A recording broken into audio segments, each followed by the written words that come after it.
Hmm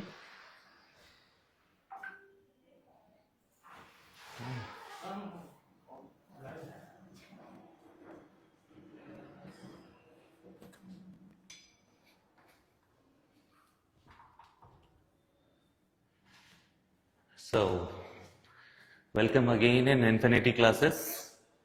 And now today we will discuss the questions related to NEET examination and the questions जो आए हुए हैं NEET 2024 में. So हम लोग आज सॉल्यूशन करेंगे क्वेश्चन नंबर 1 to 10. सो सबसे पहले नीट में क्या क्वेश्चन पैटर्न है वो देख लेंगे, उसके बाद हम लोग ज्यादा डिस्कशन कर पाएंगे. देखिए इसमें क्या है कि नीट के पैटर्न में टोटल 200 क्वेश्चंस आते हैं. टोटल 200 क्वेश्चंस आते हैं. Total 200 questions.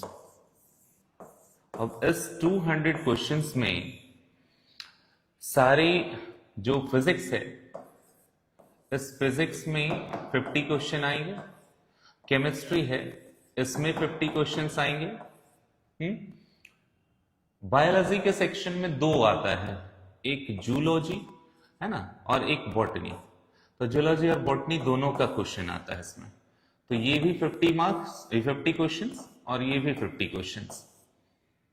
और सारे क्वेश्चंस जो हैं वो 4 मार्क्स ईच. 4 marks each. सारे क्वेश्चन जो है 4 नंबर के हैं. बट आपके पास दो सेक्शंस हैं, है ना, सेक्शन ए और सेक्शन बी. सेक्शन ए में 35 क्वेश्चंस करने होते हैं, है ना. जो सेक्शन ए होगा उसमें 35 क्वेश्चन करना होगा और वो कंपलसरी होता है. सेक्शन ए, इसमें सारे सेक्शन में 35 क्वेश्चंस करने होते हैं और ये कंपलसरी होता है.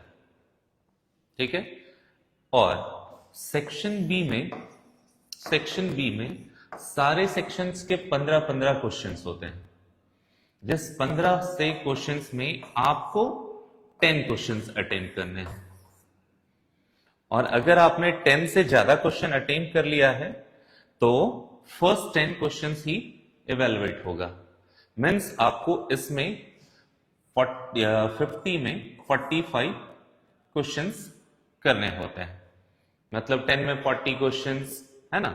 और देखिए candidates advise to read 15 question in each subject of section B, है ना. और अटेम्प्ट कितना करना है ना, फर्स्ट 10 क्वेश्चंस. तो फर्स्ट 10 क्वेश्चंस करेंगे तो 35 उधर और 10 यहां, तो 45 क्वेश्चंस. तो एक 45 क्वेश्चंस फिजिक्स में, 45 क्वेश्चंस केमिस्ट्री में, 45 क्वेश्चंस जियोलॉजी में और 45 क्वेश्चंस होंगे बॉटनी में. तो आपके पास टोटल, है ना, 4 पार्ट्स हैं और सबके एडिशनल सारे जो हैं तो 45, 45, 90 और 45, 45, 90, है ना. तो 180 क्वेश्चंस टोटल आपको करने हैं. Total 180 questions. 180 क्वेश्चंस आपको करने होते हैं टोटल. और 180 क्वेश्चंस का मतलब 180 और 4 मार्क्स ईच मीन्स व्हाट, 0 और 2, 720. टोटल मार्क्स आपको 720 करने होते हैं. इस 720 में आप, हाँ, एक इंपॉर्टेंट इंफॉर्मेशन ये होगा कि हर एक करेक्ट आंसर के लिए आपको 4 मार्क्स मिलते हैं. और अगर आंसर गलत हो गया तो 1 मार्क्स डिडक्ट कर लिया जाएगा. मीन्स अगर 4 क्वेश्चंस गलत होते हैं तो आपका एक क्वेश्चन का मार्क्स कट जाएगा. ध्यान रहे, है ना. चलिए अब हम लोग क्या है, क्वेश्चंस की ओर मूव करते हैं. तो ये आपको इंफॉर्मेशन भरना होता है, नेम ऑफ कैंडिडेट, है ना, roll number, in words, in figures, centre of examination, candidate signature, है ना. और जो इन्विजिलेटर होंगे वो साइन करेंगे. एंड देन ये जो क्वेश्चन है ना, वो बहुत सारे सेट्स होते हैं. उस सेट में हमारा एक Q1 सेट है. तो Q1 सेट का जो पार्ट है उस Q1 सेट के पार्ट को लिया गया है ना। और ये हिंदी इंग्लिश में होता है, साथ इंग्लिश में वर्क कर रहे हैं हम लोग, ठीक है। तो फर्स्ट क्वेश्चन आपका देखते हैं Q1 कोड का। ये है आपका लॉजिक गेट का। तो logic gate actually basic gates जो होते हैं वो 3 होते हैं, 3 basic logic gates, basic logic gates, 3 basic logic gates होते हैं। अब वो 3 बेसिक लॉजिक गेट्स, एक होता है और गेट, एक होता है एंड गेट, और ये सब गेट्स में जनरली मुझे एंड और एक होता है नॉट गेट। इन तीनों का वर्क किया जाएगा, है ना। नॉट गेट में जैसे कोई भी चीज अगर मैंने ए रख दिया तो उसका कॉम्प्लीमेंट हो जाता है, मीन्स नॉट गेट क्या करेगा, इसका कॉम्प्लीमेंट कर देगा, है ना। और गेट का सिंबल जैसे एक एग्जांपल मैं बता दे रहा हूं, एक इसी तरह का टेबल बता दे रहा हूं, है ना। जैसे मान लेते हैं एक इनपुट ए है, एक इनपुट बी है, और ये इसका वाई आउटपुट है। तो ये क्या करेगा, एक सिंबल हम लोग देते हैं 0 0 1 1, ये इनपुट है 2 इनपुट के लिए, है ना। तो ए का सिंबल 0 0 1 1 रखेंगे, बी का इनपुट 0 1 0 1। अगर ऐसा रखते हैं तो और गेट क्या करता है, और का मतलब एडिशन होता है, ये बूलियन अलजेब्रा में और का मतलब एडिशन, तो y का मतलब होगा a प्लस बी, ऐसा। तो ये a प्लस बी 0 प्लस 0 हो जाता है 0, 1 प्लस 0 हो जाएगा 1, 1 प्लस 0 हो जाएगा 1, और 1 प्लस 1 होता है 1। ये बूलियन अलजेब्रा है, ठीक है। अब एक और कंडीशन आपके पास है एंड गेट का। एंड गेट क्या करता है, जैसे इसका सिंबल फिर से वही ए और बी लाएंगे, और ए और बी में फिर से वाई आउटपुट। तो एंड गेट क्या करता है, जिसमें यहां पर एंड और गेट क्या किया, एडिशन। एंड गेट क्या करता है, डॉट करता है, यानी मल्टीप्लाई करेगा, ठीक है। तो ये मल्टीप्लाई कैसे करेगा वो हम लोग देख लेंगे। तो मल्टीप्लीकेशन के लिए क्या करेंगे, y is equal to, and gate के लिए लिख रहे हैं a डॉट b।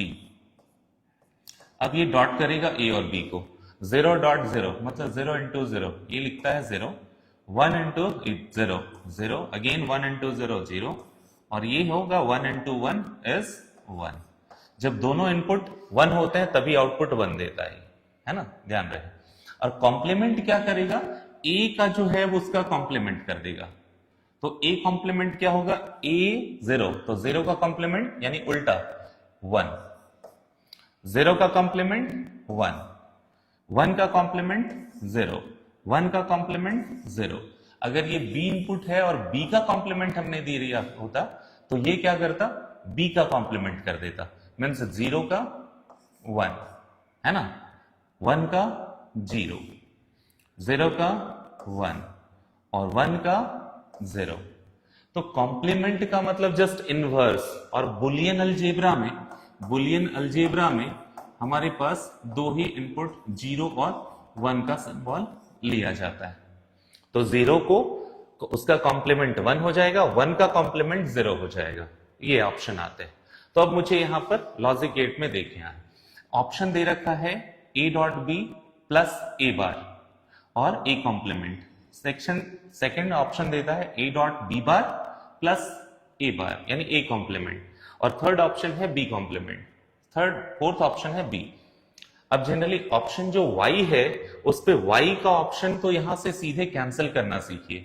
अब ये b देख रहे हैं तो b ऑप्शन हो सकता है क्या, a और b का ऑप्शन y जो है वो b, तो b की इक्विवेलेंट तो है ही नहीं, 0 है यहाँ 1 है, 1 है यहाँ 0 है, यही तो फेल हो गया, मीन्स ये ऑप्शन तो हो ही नहीं सकता, ये कैंसिल हो गया, ठीक है।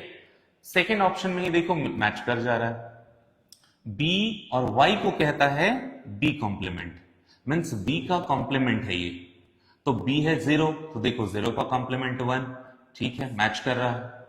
1 है, 1 का कॉम्प्लीमेंट 0 होता है, मैच कर रहा है। 0 का कॉम्प्लीमेंट 1 होता है, मैच कर रहा है। 1 का कॉम्प्लीमेंट 0 होता है, मैच कर रहा है, मीन्स यही ऑप्शन जो है वो मैच कर रहा है। बाकी अब ऑप्शन तो देखने की जरूरत है नहीं, बिकॉज इसमें से एटलीस्ट 1 ही सही होता है। तो 2 में ही मुझे फर्स्ट ऑप्शन, सेकेंड ऑप्शन ना होकर के ये भी सी ऑप्शन करेक्ट मिल रहा है, थर्ड ऑप्शन, ठीक है। तो ये ऑप्शन मुझे यहां से कैलकुलेट करना पड़ा। So answer is option number 3। चलिए हम लोग नेक्स्ट क्वेश्चन में मूव करते हैं।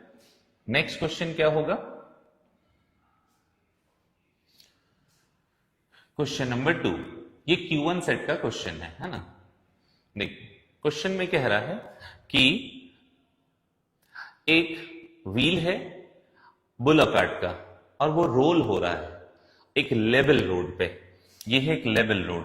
तो लेवल रोड पे जब ये क्या करेगा, है ना, इस तरह से मूव कर रहा है।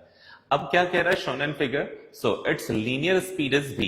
देख रहे हैं इसकी लीनियर स्पीड जो है वो v स्पीड से भागे जा रहा है ये। और कह रहा है इन द डायरेक्शन जोन, दिखाया गया डायरेक्शन में, which one of the following option is correct? P and Q are the highest and lowest point. P जो है वो है highest point, this is called highest point. P is highest point and Q is what? Lowest point. Lowest point. अब इन options को पढ़िए और इनमें से करेक्ट ऑप्शन आपको चूज करने हैं। देखिए point P move slower then Q। ये जो P है वो स्लो मूव कर रहा होगा, ऐसा पॉसिबल है? अगर कोई सरफेस में कहीं कोई भी चीज चला जाता है, अगर सरफेस में मैंने फोर्स लगाया या फिर किसी भी तरह का ये मूवमेंट हो गया इसमें, है ना, ये मूव कर रहा है, तो इस सरफेस के साथ एक तो फ्रिक्शन फोर्स काम कर रहा है जिसके स्पीड को स्लो करता है। तो ऐसे भी दिमाग लगा सकते हो कि यहाँ का जो सरफेस है वो बॉडी कांटेक्ट में है, उसका कुछ पार्ट जो है वो स्लो मोशन चल रहा होगा। P स्लो हो ही नहीं सकता, पहला। सेकेंड ऑप्शन देखिए point P moves faster than Q। हाँ ये हो सकता है, P जो है वो फास्ट मूव करता है और ये पास जानकारी के लिए बता दे ये कितना 2 टाइम्स मूव करता है। अगर ये v वेलोसिटी से मूव कर रहा होगा, है ना, तो ये 2 टाइम्स मूव कर जाएगा। मतलब P जो है वो हाईएस्ट स्पीड से मूव करता है। मींस और both points P and Q move with equal speed. Equal तो हो नहीं सकता, है ना, पॉइंट P हैज 0 स्पीड, 0 भी स्पीड हो नहीं सकता, v वेलोसिटी से मूव कर रहा है। ये भी कैंसिल हो गया, ये भी कैंसिल हो गया और second option is correct option. Point P moves faster than Q, तो P पॉइंट B से फास्ट मूव कर रहा होगा। चलिए देखेंगे अब क्वेश्चन नंबर 3। चलिए क्वेश्चन नंबर 3 की ओर मूव करते हैं हम लोग।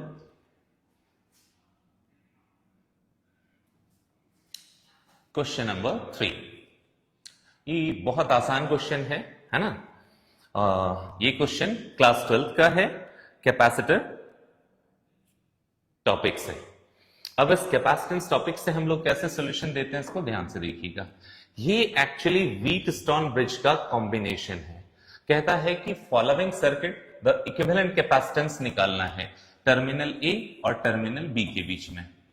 ठीक है, अब टर्मिनल ए और बी के बीच में कैपेसिटेंस 5 कैपेसिटेंस गिवन है ना। तो इसको क्या किया जाता है, थोड़ा सा इस पॉइंट को और इस पॉइंट को लेकर के इसको थोड़ा सा स्ट्रेच कर देंगे। तो स्ट्रेच करने पर ये जो है ऑप्शन किस तरह से बनेगा वो ध्यान दीजिए। ये है व्हीटस्टोन ब्रिज का कंडीशन।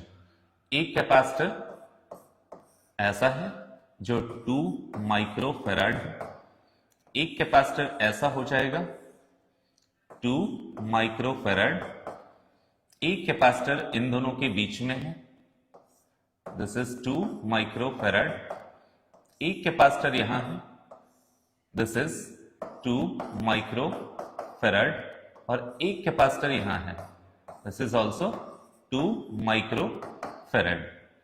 अब यहां ए ऑप्शन एंड ए और यहां एंड बी।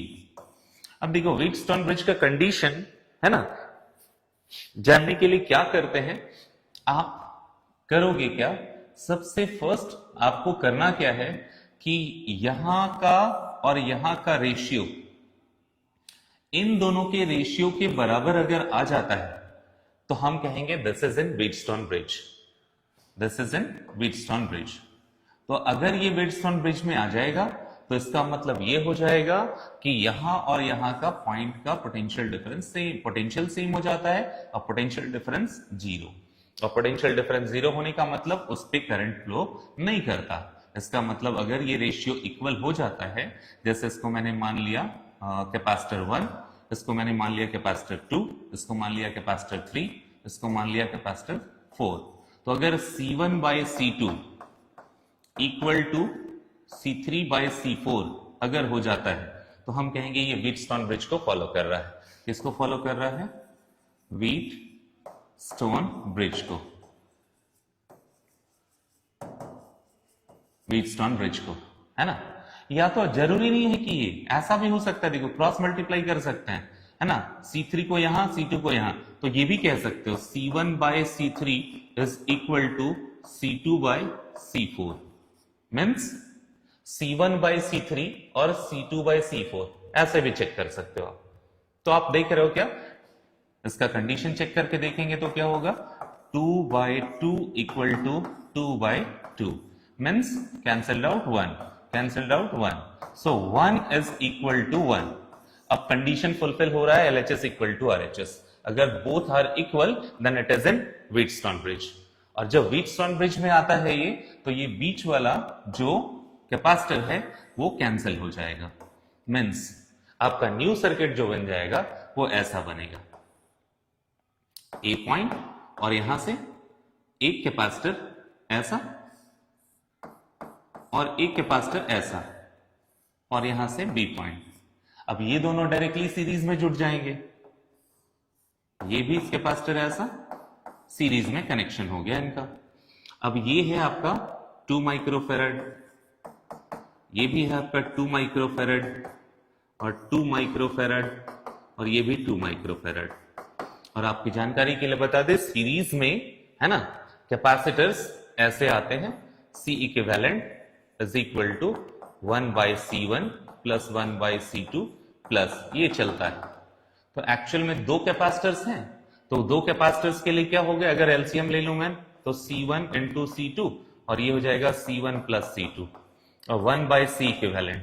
यानी इक्विवेलेंट निकालने के लिए मुझे क्या करना पड़ेगा, C इक्विवेलेंट अगर लिखना चाहें तो हो जाएगा C1 C2 bye C1 plus C2। दोनों कैपेसिटेंस को मल्टीप्लाई कर दीजिए और दोनों को जोड़ दीजिए, ये एलसीएम लेने की बार बार जरूरत नहीं पड़ेगी। तो चलो 2 इंटू 2 बाई 2 प्लस 2 4, तो 2 इंटू 2 4 है ना। इनका सोल्यूशन करेंगे तो कितना आएगा, देखिए इनका आप सोल्यूशन करेंगे तो कितना आएगा, 2 इंटू 2 बाई 2 प्लस 2, तो 4 बाई 4, 4 बाई 4 कट जाएगा, इक्वल टू 1 आएगा, तो 1 माइक्रोफेराड आंसर आता है। इनका सोल्यूशन करेंगे तो क्या आएगा, फिर से वही बात, 2 into 2 by 2 plus 2 means what, 4 by 4 finally equal to 1। अब देखो ये भी 1 ये भी 1, तो न्यू सर्किट क्या हो गया हमारे पास, न्यू सर्किट हो गया हमारे पास ऐसा, एक सिंगल यहां और एक सिंगल यहां, है ना। ये हो गया 1 माइक्रोफेराड और ये हो गया 1 माइक्रोफेराड। अब पैरेलल कॉम्बिनेशन जब आ जाता है ना कैपेसिटर में, तो उसका सॉल्यूशन क्या होता है, सीधा समेशन।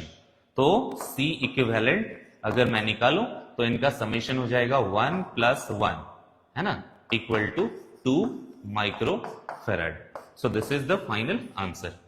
अब 2 माइक्रोफेराड कहां है, आपका option number 1। So option number 1 is correct. Okay, so this is question number 3। चलिए अब हम लोग मूव करते हैं क्वेश्चन नंबर 4 में। चलिए ये है क्वेश्चन नंबर 3 का सॉल्यूशन, जिसमें option number 2 is correct. So question number 4 is here, at any instant of time t the displacement of any particle is given by। so displacement मुझे given, ये मुझे displacement given है, okay, so displacement is given by the way displacement is x, so x is equal to what, 2t minus 1, this is displacement, okay, in SI unit under the influence of force has value 5 Newton, force has value 5 newton, okay, force भी given है। So value of instantaneous power, instantaneous power मतलब power at any instant of time, है ना। So instantaneous power is equal to what, this is force into velocity और it is in dot product. तो force और velocity, object अगर इस तरह से मूव कर रहा है तो जिधर फोर्स लगा उधर ही वेलोसिटी है, दोनों के बीच में angle 0 degree. So F V cos theta is what? F V cos 0 degree. और कॉस 0 की वैल्यू होती है 1। तो हमारे पास F V into 1. So finally FV. So this is power, instantaneous power. So instantaneous power के लिए मुझे F dot V निकालना है और आपको F पता है, V नहीं पता। तो डिस्प्लेसमेंट मुझे पता है, तो वेलोसिटी होता है instantaneous velocity, V is equal to displacement per unit time. So dx by dt, this is called instantaneous velocity. चलिए velocity V is equal to d by dt, चलिए d by dt डिफरेंशिएशन करेंगे, this is 2t minus 1, 2t minus 1, this is called velocity. So 2t minus 1 differentiation, 2 बाहर हो जाएगा, constant है, differentiation of t with respect to t again, and now minus differentiation of 1 with respect to t। So differentiation of any constant numeric constant is what? Numeric constant has value 0. Differentiation of numeric constant is 0. So velocity is how much? Velocity is how much? 2 into differentiation of t with respect to 1, at is 1. So minus 0. So finally velocity is what? 2 meter per second. SI unit में है तो meter per second. तो velocity मुझे मिल गया। अब velocity मिल गया, already force हमारे पास है. So we have the solution. P is equal to force is 5 Newton and velocity is 2, means this is 2. So power has value 10 watt. What is Lee? Because it is in SI unit. So watt. So 10 watt, this is option number 1 is correct. तो ये हो गया हमारा question number 4 जिसका solution हुआ, है ना। चलिए नेक्स्ट क्वेश्चन की ओर मूव करते हैं, एक बार देख लेंगे इसको, है ना। क्वेश्चन नंबर 5 की ओर मूव करते हैं हम लोग। चलिए क्वेश्चन नंबर 5 में क्या कहता है, देखो ध्यान से। Given below are the two statements, है ना। One is labelled as assertion and other is labelled as reason. एक असर्शन है और दूसरा रीजन है। असर्शन और रीजन वाले में सबसे पहला ऑप्शन आपको याद रखने पड़ेंगे कि फर्स्ट ऑप्शन कह क्या रहा है, सेकंड ऑप्शन क्या कह रहा है ना, और थर्ड ऑप्शन क्या कह रहा है, ठीक है, ध्यान रखिएगा। तो फर्स्ट ऑप्शन क्या कहता है, इसको एलिमिनेशन मेथड से सॉल्व किया जाता है, ध्यान रखोगे, है ना। फर्स्ट ऑप्शन कहता है ए और आर दोनों करेक्ट होंगे, है ना, ए और आर दोनों करेक्ट होंगे, ए और आर दोनों करेक्ट होंगे। और बी ऑप्शन में भी कह रहा है ए और आर दोनों करेक्ट होंगे। डिफरेंस कहां है, आर जो है वो करेक्ट एक्सप्लेनेशन है ए का, और बी ऑप्शन कह रहा है आर जो है वो करेक्ट एक्सप्लेनेशन नहीं है, not the correct explanation of A, वो ए का एक्सप्लेनेशन नहीं है। सेकंड हो गया। थर्ड कहता है A is true but R is false. First वाला सही होगा, सेकंड वाला फॉल्स होगा। अब फोर्थ कह रहा है A is false, R is true, ऐसा ऑप्शन है। तो आप सबसे पहले ऑप्शन देख करके सॉल्यूशन कीजिएगा, ध्यान रखें, है ना। आप ऑप्शन देख करके सॉल्यूशन करेंगे, आपको ज्यादा क्लियर होगा, इस बात का ध्यान रहे। सो चलिए हम लोग सॉल्यूशन की ओर मूव करते हैं। क्या है सॉल्यूशन, देखो क्या कहता है कि assertion the potential V at any axial point at 2 metre distance. अगर पोटेंशियल फाइंड करने कह रहा है किसी एक पॉइंट से और उसका डिस्टेंस कितना बोल रहा है, 2 मीटर, और 2 मीटर डिस्टेंस कह रहा है, आर की वैल्यू है 2 मीटर, आर की value 2 metre from the centre of the dipole. एक डाइपोल है जिसका सेंटर है यहां, है ना। एक डाइपोल मान लेते हैं, एक यहां पर दो चार्जेस रखे हुए हैं, एक प्लस और एक माइनस, तो यहां से यहां तक के बीच के सेंटर से 2 मीटर डिस्टेंस है इसका, मीन्स यहां से यहां ये जो डिस्टेंस है वो यहां से यहां तक का डिस्टेंस है 2 मीटर। अब कह रहा है the dipole moment P of the magnitude, है ना। डाइपोल मोमेंट जो P है, P का मैग्नीट्यूड कहता है 4 इंटू 10⁻⁻⁶ कूलम मीटर, यह है डाइपोल मोमेंट। अब P मैग्नीट्यूड बताता है ना, और इतना, और इसकी value dipole moment P of magnitude इतना इज इतना, क्या कह रहा है कि पोटेंशियल जो V है ना, वो उसकी वैल्यू गिवन है, पोटेंशियल की वैल्यू गिवन है, कितनी है, plus minus 9 into 10 power 3 volt, ये गिवन है। ये ऐसा फर्स्ट असर्शन में बोल रहा है ना, और रीजन का मतलब होता है उसका एक्सप्लेनेशन, उसका आंसर। क्या ये सही दे रहा है? रीजन में कहता है पोटेंशियल की वैल्यू होती है V is equal to plus minus 2p by 4 pi epsilon naught r square, where r is the distance of any axial point situated at 2 metre from the centre of dipole, है ना। चलिए, कहता है in the light of above statement choose the correct answer, answer choose कीजिए। तो सबसे पहले तो ये जान लीजिए कि पोटेंशियल का फॉर्मूला क्या होता है किसी एक्सियल पॉइंट में, है ना, और इक्वाटोरियल पॉइंट में। इक्वाटोरियल और एक्सियल पॉइंट होते क्या है, अगर ये प्लस क्यू है और अगर ये माइनस क्यू है, तो when two opposite charges are separated by very small distance then it is called electric dipole. So ये है इलेक्ट्रिक डाइपोल, और इसके सेंटर से अगर कोई पॉइंट इसके परपेंडिकुलर लाइन में रहे यहां पर, तो इसको हम कहते हैं इक्वाटोरियल पॉइंट, इक्वाटोरियल पॉइंट। और अगर इसी डाइपोल के एक्सिस में कोई पॉइंट मिल गया तो हम उस पॉइंट को कहते हैं एक्सियल पॉइंट। तो ये इसी पॉइंट की बात कर रहा है, एक्सियल पॉइंट की। ये इसी एक्सियल पॉइंट पर वैल्यू पूछ रहा है पोटेंशियल की, है ना। तो पोटेंशियल की फॉर्मूला जो पोटेंशियल का होता है वो ये नहीं होता।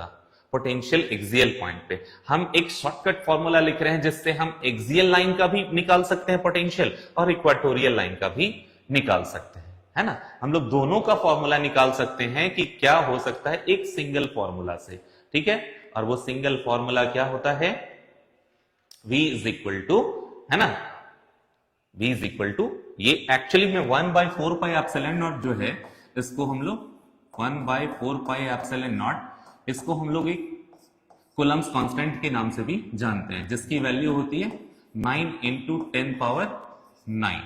एक्चुअली याद रखिएगा, ठीक है, यूनिट हम लोग डिसाइड कर लेंगे, ठीक है। चलो, V फॉर्मूला, फॉर्मूला जो होता है इसमें एक शॉर्ट फॉर्मेट लिख दे रहे हैं फॉर्मूला, है ना।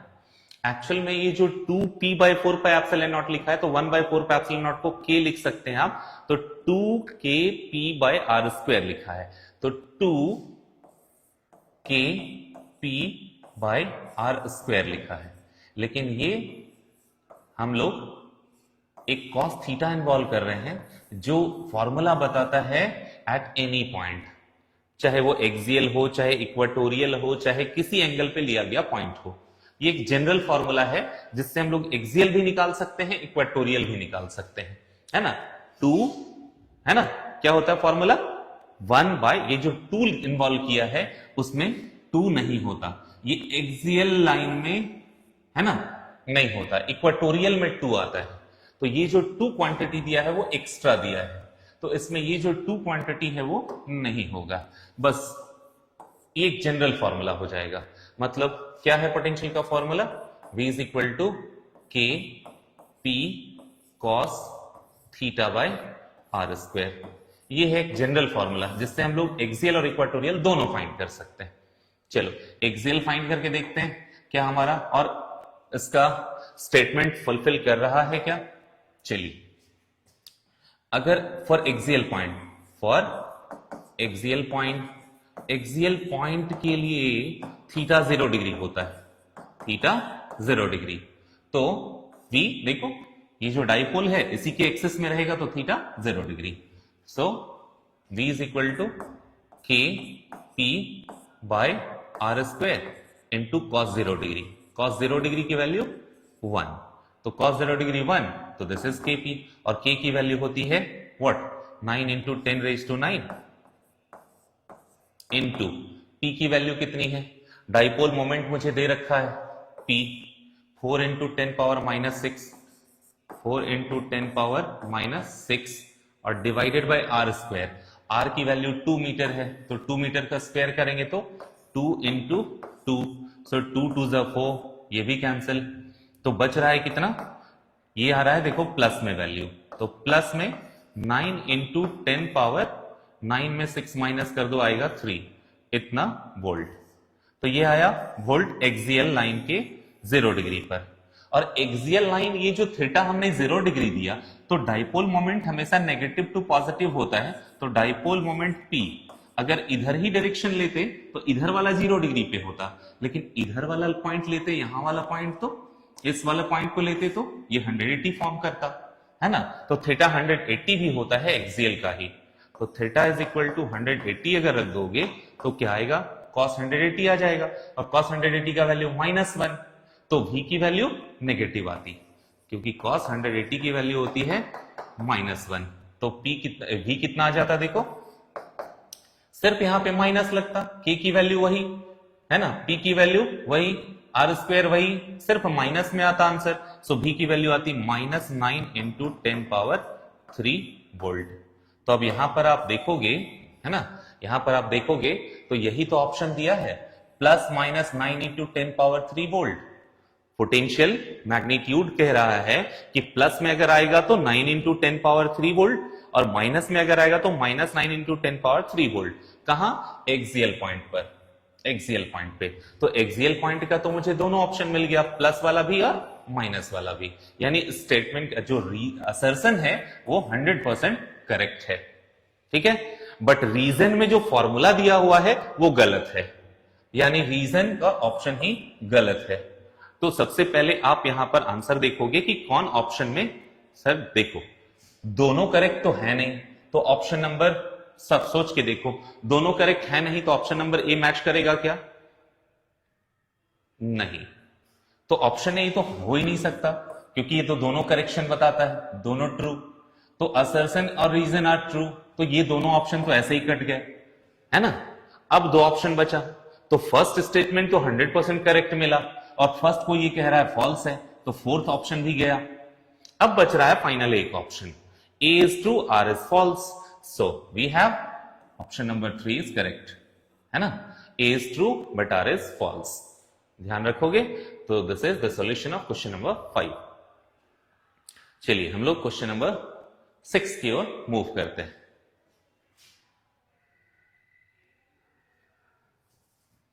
चलिए 6 का क्वेश्चन है, two bodies A and B have same masses. चलिए ये क्लास 11th का क्वेश्चन है ना, और same mass undergoes completely in inelastic one dimension collision. One dimension collision जहां पर एक बॉडी ए और दूसरा बॉडी बी, ये इनका कोलिजन होने वाला है, ठीक है। Two bodies A and B, अब सेम मासेस, मास भी सेम है, अगर इसका मास मैंने m1 माना तो m1 की वैल्यू है m, और दूसरा मास मैंने m2 माना तो m2 की वैल्यू भी है m, है ना। The body A moves with velocity v1 while v is at rest, ये मूव कर रहा है v1 वेलोसिटी से और ये मूव कर रहा है 0 वेलोसिटी से, मतलब ये रेस्ट में है, ठीक है। The velocity of the system of collision v2, है ना, जब ये कोलाइड कर जाएगा और कोलिजन, है ना, इनएलास्टिक कोलिजन में जाएगा तो ये दोनों स्टिच कर जाएंगे, और जब स्टिच कर जाएंगे तब बोल रहा है कि ए और बी स्टिक करके v2 वेलोसिटी से मूव करता है ना।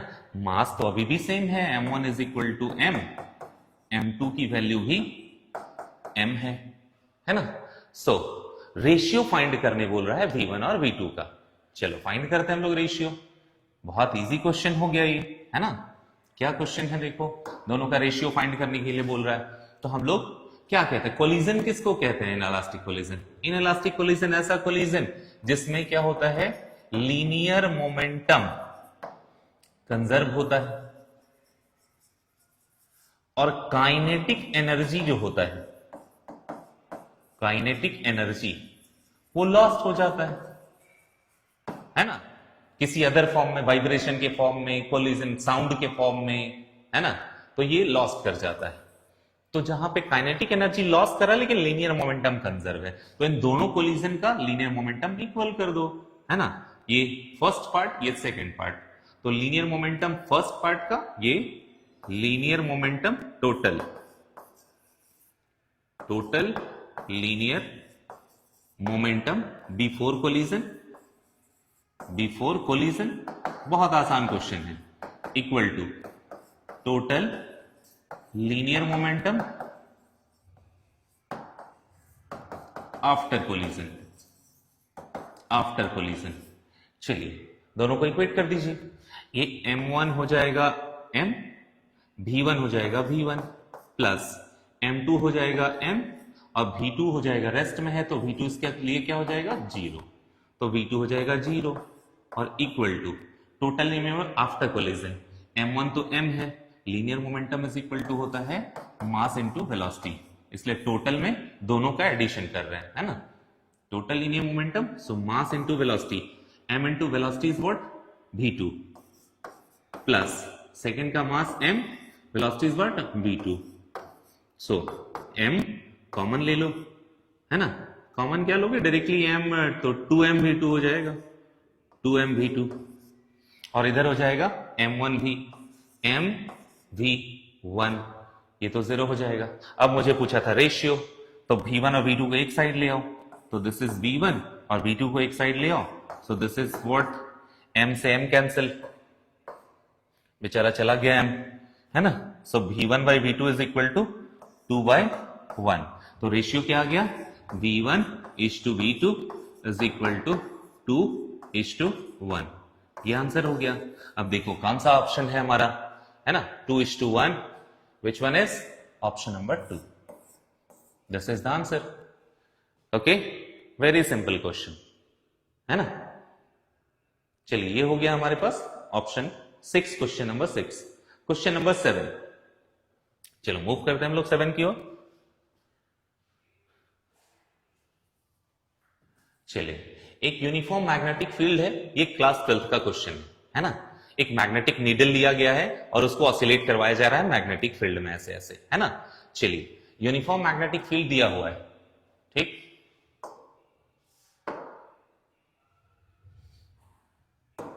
Uniform magnetic field represented by B, class 12 का क्वेश्चन है ना, 0.049 टेस्ला, 0.049 टेस्ला, ठीक है।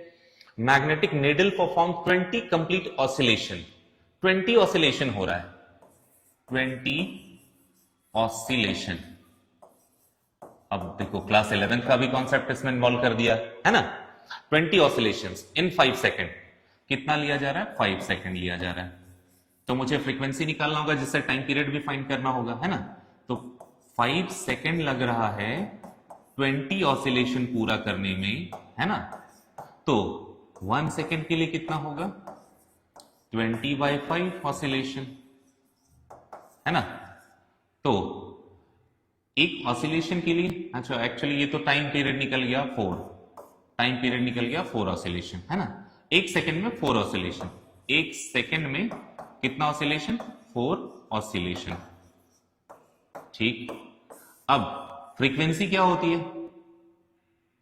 है ना, टाइम पीरियड तो निकल गया इतना, तो अच्छा फ्रीक्वेंसी, फ्रीक्वेंसी नहीं, ये तो टाइम पीरियड निकल गया, तो 1 सेकेंड में जितनी ऑसिलेशंस होती हैं, है ना, उसको उसका क्या बोलते हैं फ्रीक्वेंसी, तो फ्रीक्वेंसी कितनी हो जाएगी, फ्रीक्वेंसी इज इक्वल टू हो गया 1 बाय टाइम पीरियड, और टाइम पीरियड कितना 4th ऑसिलेशन के लिए, तो फ्रीक्वेंसी हो गया हमारा, है ना, टाइम पीरियड 1/4, फ्रीक्वेंसी इज ये ऑप्शन नहीं, ठीक है, ये ऑप्शन नहीं। हम लोग देखो क्या करेंगे, तो मुझे टाइम पीरियड निकालना है, time period is equal to, तो टाइम पीरियड ये तो फ्रीक्वेंसी जितना 1 सेकेंड में जितना होगा फ्रीक्वेंसी, तो 1 बाय फ्रीक्वेंसी ये हो जाएगा, तो 1 बाय फ्रीक्वेंसी मतलब क्या, फ्रीक्वेंसी है 4, तो टाइम पीरियड हो गया 1/4 सेकेंड, 1/4 सेकेंड। चलिए अब मुझे क्या कर रहा है, ये तो टाइम पीरियड का वैल्यू निकल गया, तो टाइम हो गया 1/4 सेकेंड, ओके। अब कह रहा है the moment of inertia I, mass into distance square, है ना, so moment of inertia needle का दे रहा है 9.8 इंटू 10⁻⁻6, है ना, KG metre square, mass into distance square, KG metre square. If the magnitude of magnetic dipole moment is, है ना, मैग्नेटिक डाइपोल मोमेंट m दिया हुआ है, m से रिप्रेजेंट करते हैं x into 10 power minus 5 ampere metre square. Okay, so then find the value of x की value find करने के लिए बोल रहा है ना. तो सबसे पहले आपको टाइम पीरियड ऑसिलेशन का जानना होगा, time period of magnetic needle.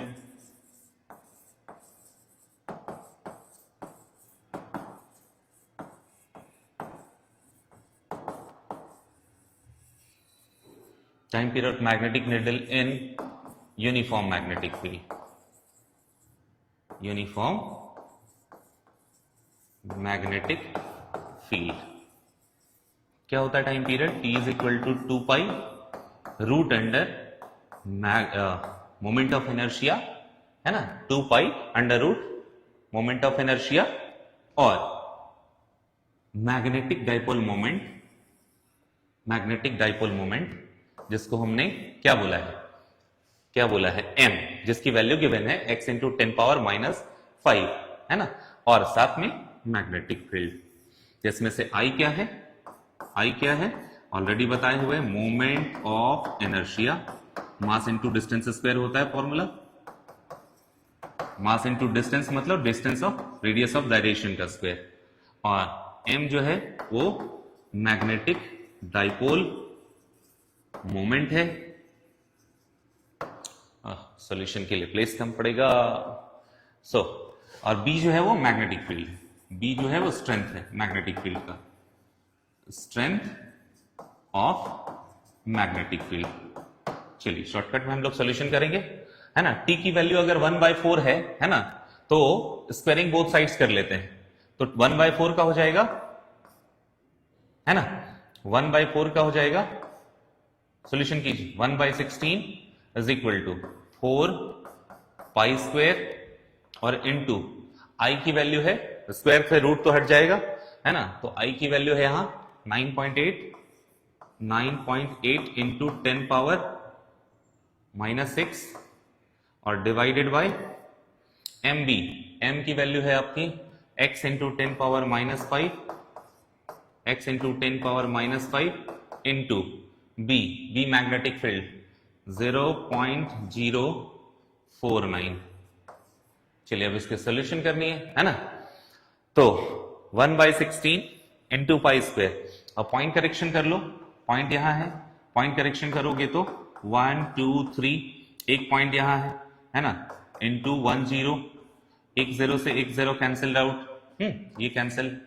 अब क्या बच गया, 100, 10 पावर माइनस 5 से माइनस 5 कैंसिल, माइनस 1 से एक 0 कैंसिल, है ना, तो ये माइनस 5 भी कैंसिल, माइनस 5 से माइनस 5 कैंसिल, एक 0 माइनस 1 से कैंसिल, है ना, तो बच गया कितना, बच गया कितना, this is equal to what, कितना बच गया है, 98980, बाकी तो हो गया, और divided by x into 49, x into 49, है ना, और 49 2 जा 98, है ना, सो दिस इज 20.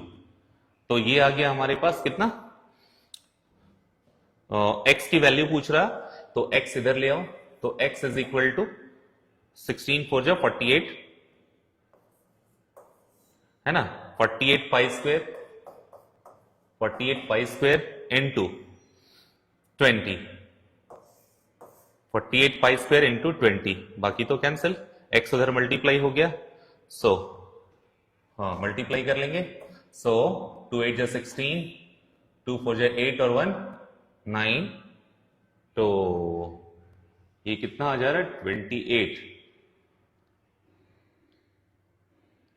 960 आ रहा है पाई स्क्वायर, कहां पे मिस हो रहा है भाई, 1/16 इक्वल टू, है ना, 4 पाई स्क्वायर, ये भी ठीक है, 98 इंटू 10 पावर, एक बच गया 980, है ना, तो 980 यानी 20, 4 पाई स्क्वायर इंटू 20 और 4 pi square into 20 divided by x, तो 1/16, तो 16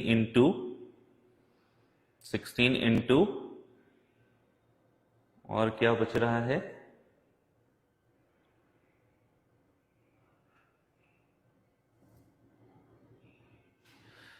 ये 4 बच रहा है देखो,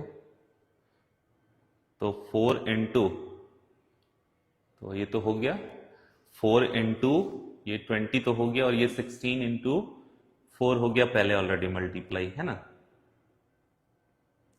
तो 16 इंटू 4 इंटू 20 अगर मल्टीप्लाई कर लेते, ये 4 बच रहा है इधर ना, तो 4 इंटू, अच्छा इधर कर लेते हैं एक बार, तो इधर 4 बच रहा था, तो 4 इंटू 20, तो हो जाता ये आपके पास 4 इंटू 20 हो जाता आपके पास 1/16 equal to 4 pi square into 4 pi square भी है देखो, 4 पाई स्क्वायर इंटू 20, तो 4 पाई स्क्वायर इंटू 20 तो हो जाता, और डिवाइडेड बाय ये बच रहा था x, तो x हो जाता, x is equal to 16, x is equal to 16 into 4 to ज़ा 80 पाई स्क्वायर, तो 80 हो जाएगा, 80 इंटू 16 मल्टीप्लाई कर लेंगे, कितना हो जाएगा 48, 4 8 4 12, तो 12 to 80, देखो 1280 पाई स्क्वायर आ गया, है ना। सो दिस इज x, तो x की वैल्यू कितनी हो जाएगी 1280 pi square, so this is option number 4 is correct, option number 4 is correct, है ना। सो option number 4 is correct answer, so 1280 pi square. चलो नेक्स्ट क्वेश्चन चलते हैं, नेक्स्ट क्वेश्चन चलते हैं, क्या कह रहा है, ये भी बहुत आसान क्वेश्चन है, लेकिन इसके लिए आपको ब्रूस्टर्स एंगल समझना पड़ेगा, है ना। कह रहा है unpolarised light beam strikes a glass surface at Brewster's angle, then ये 4 ऑप्शन दिए हुए, पहले ब्रूस्टर्स लॉ समझा देते हैं। ब्रूस्टर्स लॉ कहता है ना,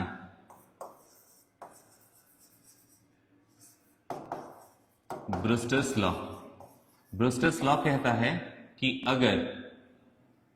अगर कोई लाइट रे, ऑर्डिनरी लाइट रे आ रहा है, ये मैंने मान लिया कोई ऑर्डिनरी लाइट रे आ रहा है, इंसिडेंट हो रहा है, तो जब इंसिडेंट होता है, ये इंसिडेंट लाइट रे बोल देते हैं, इंसिडेंट रे, तो जो इंसिडेंट रे होता है वो अनपोलराइज्ड होता है, अनपोलराइज्ड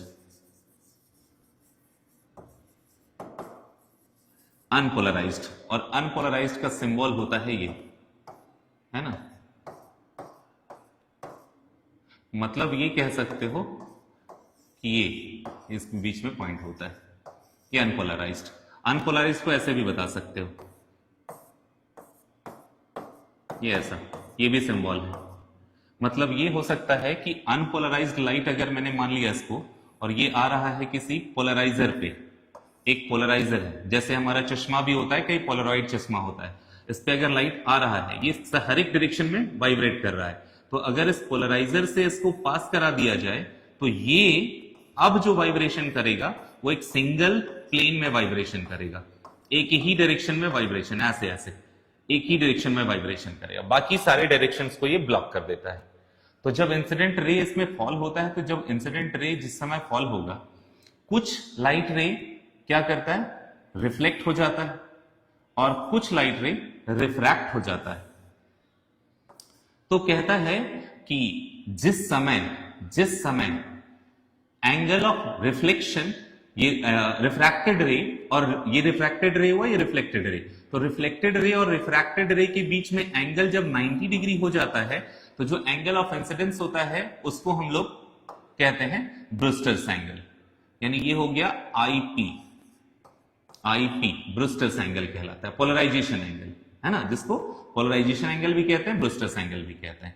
तो ये जब फॉल करता है इस पे तो कुछ लाइट रे रिफ्रैक्ट होता है, तो रिफ्रैक्ट में क्या करेगा, रिफ्रैक्शन जो होता है उस पे, है ना, जब रिफ्रैक्शन होता है तो उस पे ये हो गया रिफ्रैक्शन। तो ये जो रिफ्रैक्शन होता है उसमें कुछ लाइट रे पोलराइज होते हैं और कुछ लाइट रे अनपोलराइज्ड रहते हैं, है ना। तो और बाकी यहां जो रिफ्लेक्शन, जिस समय ये 90 डिग्री फॉर्म हो जाता है इन दोनों के बीच में, उस समय ये जो लाइट रेज जो हैं वो कंप्लीटली पोलराइज हो जाते हैं। मतलब ये कह सकते हो कि ये कंप्लीटली पोलराइज्ड है। ये जो लाइट है वो कंप्लीटली पोलराइज्ड है, रिफ्लेक्टेड रे, है ना। तो अब देखो क्या हो सकता है, क्या कहता था, the reflected light ray will partially polarised.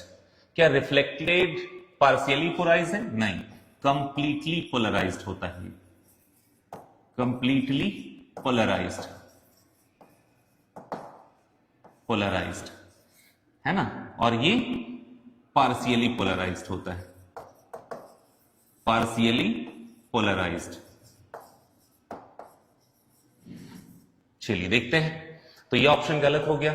Second, refracted light ray will be completely polarised, ये कंप्लीटली पोलराइज्ड नहीं है, ये भी cancel. Both reflected and refracted light ray will be completely polarised, ये भी गलत है।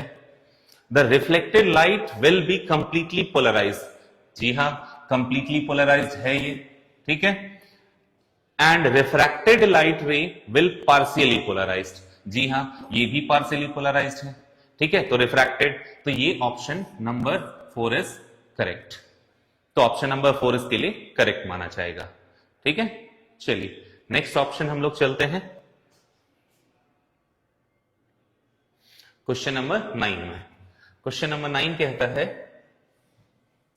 ये एक्चुअली अभी सीबीएसई के पोर्शन से ये डिलीटेड पोर्शन में है ना, लेकिन आपको तो पढ़ना होगा अगर नीट क्वालिफाई करना है तो, ठीक है। ध्यान रखें कि एक सोलर सेल है ना, देखो एक सोलर सेल है, कह रहा है कि 4 स्टेटमेंट है। अब स्टेटमेंट में 2 स्टेटमेंट गिवन है, ऑप्शन करेक्ट करना है।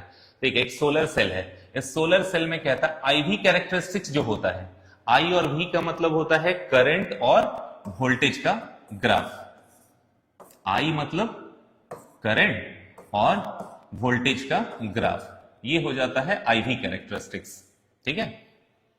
ये होता है फॉरवर्ड करंट, ये होता है रिवर्स करंट, है ना, रिवर्स करंट, रिवर्स करंट। ये जो शॉर्ट सर्किट के लिए काम आता है, रिवर्स वाइज्ड, और ये जब ओपन सर्किट होता है उस समय, है ना।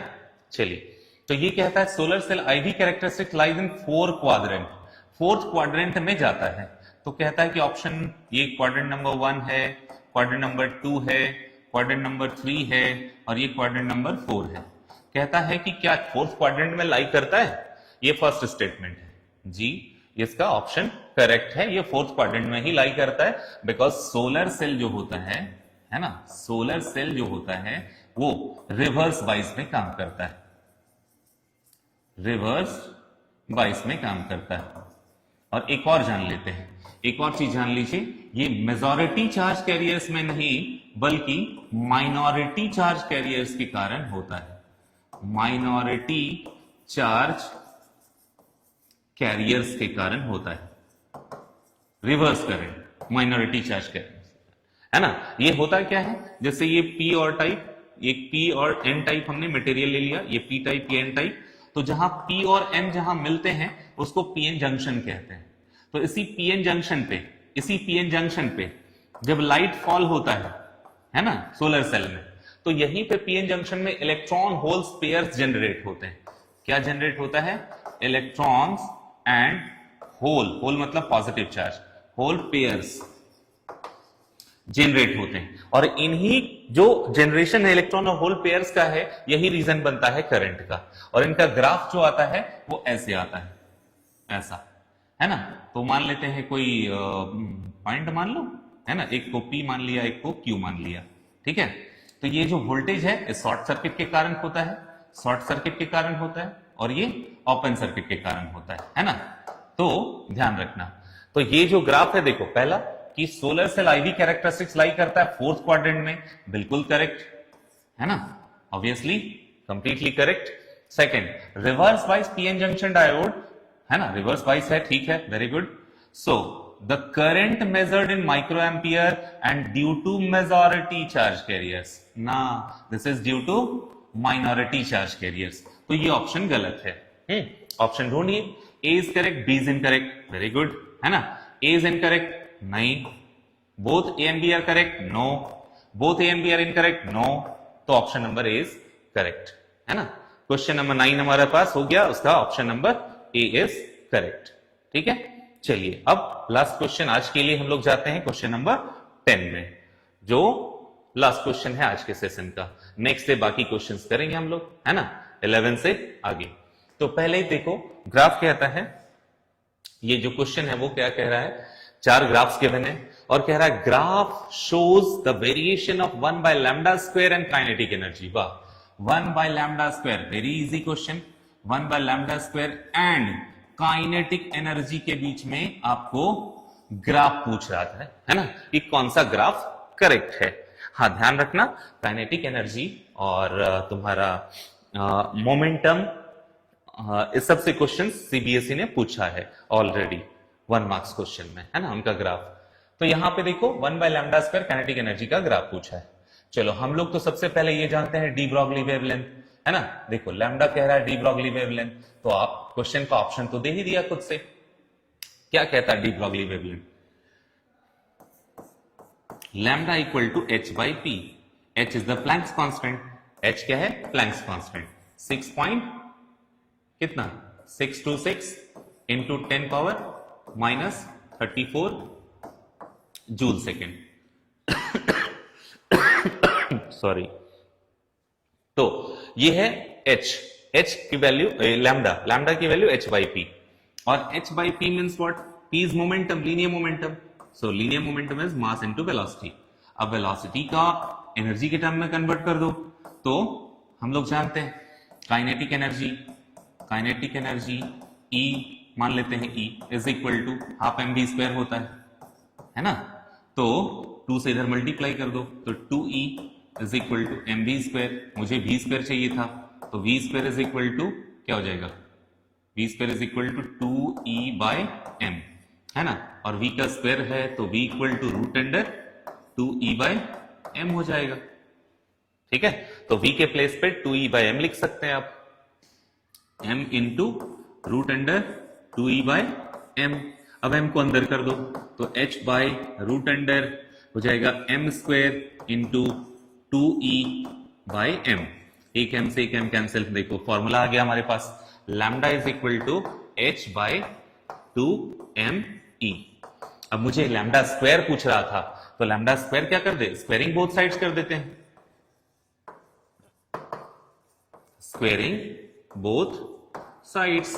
अब दोनों साइड स्क्वायर कर दोगे तो क्या हो जाएगा बोलो, लैम्डा स्क्वायर और is equal to h square by 4m square और e स्क्वायर, ठीक है। चलिए अब हमारे पास क्या हो गया, lambda square is equal to this, अच्छा सॉरी ये रूट में है, ये रूट में है बच्चा, है ना, तो ये रूट में है तो क्या हो जाएगा, इसके स्क्वायर से सिर्फ रूट कैंसिल होगा, है ना, इसके स्क्वायर से सिर्फ रूट कैंसिल होगा, तो क्या हो जाएगा h स्क्वायर बाय 2me। तो अब मुझे पूछा था 1 by lambda square, so invert कर दो, आ जाएगा आंसर, क्या हो जाएगा 1 by lambda square is equal to 2m by 2me by h square. अब ध्यान से देखो, तो मास तो already constant, 2 is also constant term and h is also constant term, तो ये पूरे वाले टर्म को हम कांस्टेंट बोल सकते हैं। तो कहता है कि 1 by lambda square is directly proportional to E, कितना अच्छा answer. 1 by lambda square directly proportional to E, so 1 by lambda square directly proportional to E, kinetic energy is E, तो E और 1 by lambda square directly proportional है, तो directly proportional का graph कैसा होता है? 1 by lambda square और ये E है एनर्जी, तो डायरेक्टली प्रोपोर्शनल का ग्राफ ये हो जाएगा ओरिजिन से, तो ओरिजिन से तो ग्राफ लाई करेगा बट लीनियर, है ना। सो this is the correct option. तो ये है क्वेश्चन नंबर 10। तो आज हमने देखा question number 1 to 10 NEET 2024। Solution किसका देखे हम लोग? Solution NEET 2024। तो ये 2024 के सॉल्यूशन में हम लोगों ने देखा कि किस तरह से क्वेश्चंस आते हैं। हाँ, ये बता देते हैं आपको कि क्वेश्चंस बहुत इजी होते हैं, बस केवल कॉन्सेप्ट आपके पास होनी चाहिए। वन टाइम में फिजिक्स कवर कर सकते हैं आप, बट हाँ क्लास 11 अच्छे से कीजिएगा, क्लास 12 भी अच्छे से कीजिएगा। इस बार का क्वेश्चन क्लास 11 से 20 क्वेश्चंस पूछा गया है और क्लास 12 से 30 क्वेश्चंस पूछा गया है, 50 क्वेश्चंस में फिजिक्स में। इसका मतलब ये हुआ इसमें भी 11th और 12th का कॉन्सेप्ट एक दो क्वेश्चंस में इन्वॉल्व है ना। मींस ये हुआ कि आपको 11th पे भी फोकस करना है, 12th में भी फोकस करना है, देन नीट एक बार में निकलेगा आपका, है ना। सो पढ़ते रहिए अच्छे से, है ना। आज के लिए इतना ही, नेक्स्ट क्लास में हम लोग देखेंगे next question. Okay, thank you.